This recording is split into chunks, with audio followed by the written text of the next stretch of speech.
పంపించారు. గిడుతు వాళ్ళ దగ్గర వచ్చిన గుండాలు సుభాష్ని కోసం రాలేదు, నీ కోసం వచ్చారు.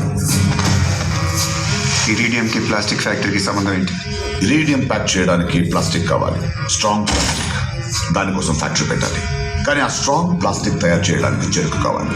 సో దుర్గాప్రసాద్ కూతురు సుభాషిణితో నా కొడుకు పెళ్లి కావాలి. ఆ ఊరి కిందున్న ఇరీడియంని నేను ప్రశాంతంగా తవ్వుకోవాలంటే అక్కడ జనం ఉండకూడదు. అలానే ఊరు ఖాళీ చేయమని డైరెక్ట్గా అడిగిన దౌర్జన్యం చేసిన ప్రెస్కి గవర్నమెంట్కి తెలుస్తుంది. పాలిలోని జనం వాళ్లంతట వాళ్లే వెళ్ళిపోవాలంటే భయం పుట్టించాలి. వాళ్ళకు మూఢనమ్మకం అమ్ముతాను. వాళ్ళ అమాయకత్వంతో ఆడుకుంటాను. అక్కడున్న నీరు గాలి వాళ్ళని భయపెట్టేలా చేస్తాను. ఒక్కొక్క ప్రాణం దండలోంచి దారం తీసినట్టు తీసేస్తాను.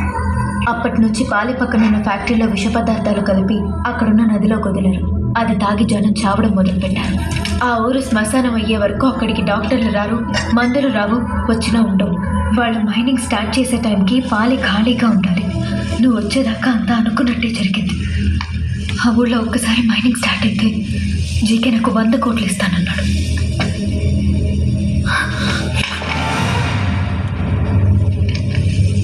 కన్ను చేతిలో ఉన్నప్పుడు సొల్లు కబుర్లు చెప్పకూడదక్క. పేచి పర్వపలే ఒక్క నొక్కు అంటే బుల్లెట్ ప్రాణం ఒకేసారి పోతుంది. జీకే గడ అక్కడ ఏం తోతున్నట్టు తెలియదు. నేను మాత్రం సమాధితో పడుతా. చెప్పా నా కొడుక్కి 6 అడుగులు పొడుగు 2 అడుగులు వెడపు మంచి టేకి పెట్టుకునుకోమని మేకులు దింపి పారుతా. దమ్ముంటే పాలిగ్రామని చూసుకుందాం.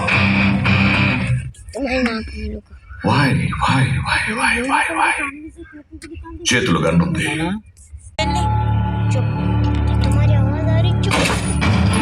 దానికి చాలా మంది రెడీ ఉన్నారు. I want to turn it into a bloody good idea.